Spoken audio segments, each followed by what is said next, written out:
In the sport of motocross, where the ground itself seems to conspire against the human body, there are champions, and then there is one man they simply call the greatest of all time. His name is Ricky Carmichael. He was born in 1979 in Havana, Florida, a small town of red dirt and pine trees, where a boy first learned to twist a throttle before he could barely see over the handlebars. He was not the biggest. He was not the tallest. In a sport built on brute leverage and long limbs, he stood almost a full head shorter than his rivals, and they said, quietly, that he would never survive at the very top. They were wrong. Spectacularly, historically wrong. Because what Carmichael lacked in reach, he made up for in something the eye can barely measure: an obsession, a hunger, and a work ethic so relentless it would rewrite the record books entirely. This is the story of how a short kid from the Florida Panhandle chased perfection down a rutted straight, and for one impossible season, actually caught it. To understand the perfection that was coming, you must first understand the years of failure that forged it. As a young professional, Carmichael was fast, ferociously fast, but he burned through races the way a match burns through a matchbox. Brilliant and then gone, fading in the final laps when the body simply gave out. He would lead, and then he would fall away. The rivals with the long limbs and the effortless style were beating him not with talent, but with stamina.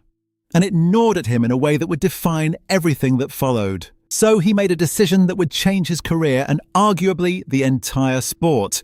He would outwork every single human being he raced against. Under a Florida sun that turns training into something close to punishment, Carmichael built a body and a lung capacity that could hold flat-out intensity from the first gate drop to the very last corner, long after the others had begun to crumble. He wasn't going to be the most gifted. He was going to be the fittest man ever to throw a leg over a motorcycle. And slowly, the ledger began to turn. Where once he faded, now he surged, and the final laps that had once broken him became the very ground on which he built his kingdom. For while others reached for air and clawed at the throttle, Carmichael simply kept coming, lap after lap, at a pace no human being had the right to sustain. The championships started to arrive, first in the smaller class, then the biggest of them all, and with each one the whispers about the short kid grew quieter. But there was something still ahead of him. Something no one had truly done. In the modern era of American motocross, across a full outdoor season of race after race after race, no rider had ever gone completely unbeaten. Not one, not once, from the opening gate to the final flag. A perfect season. Every moto, every round, first across the line. It had been spoken of the way climbers speak of an unclimbed face. Beautiful and almost certainly impossible. And Ricky Carmichael, the man who had turned work into a weapon, quietly set his sights upon it. And so the season began, the summer of 2002, the outdoor championship, the 24s, the sand and the loam, and the merciless heat. The mathematics of it were cruel in their simplicity. 2 motos at every round, round after round, coast to coast, and to achieve perfection he could not surrender a single one of them.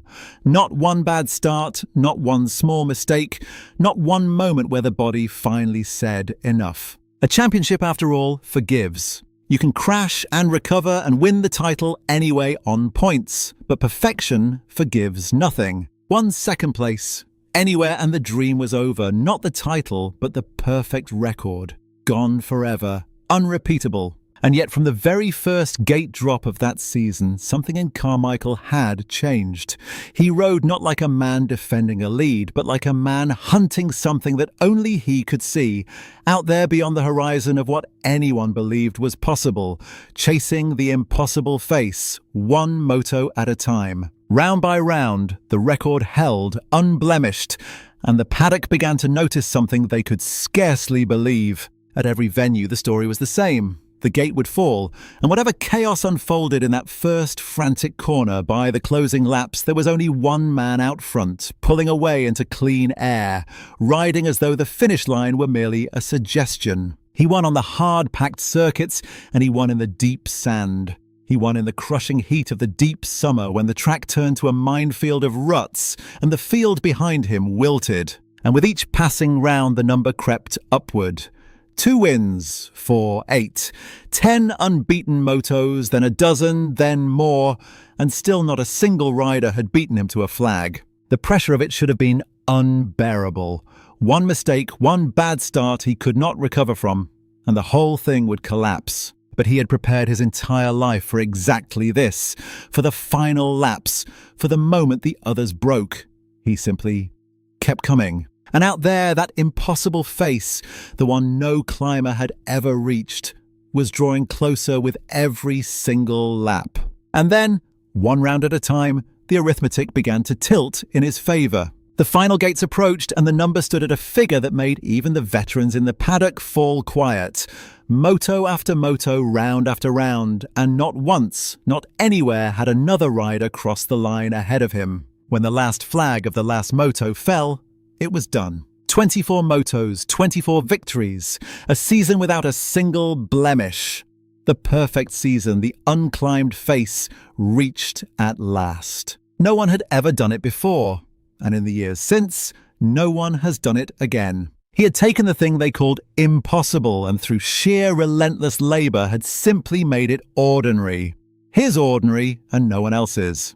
That was the summer they stopped arguing about who the greatest was. That was the summer he became the GOAT. But to understand how a man arrives at perfection, you have to understand where the labour began, long before the stadium lights and the championship gold. It began in Florida, on a farm, in the suffocating humidity of the deep south. Where other riders trained for a season, Ricky Carmichael trained as though every day were the final lap of the final moto.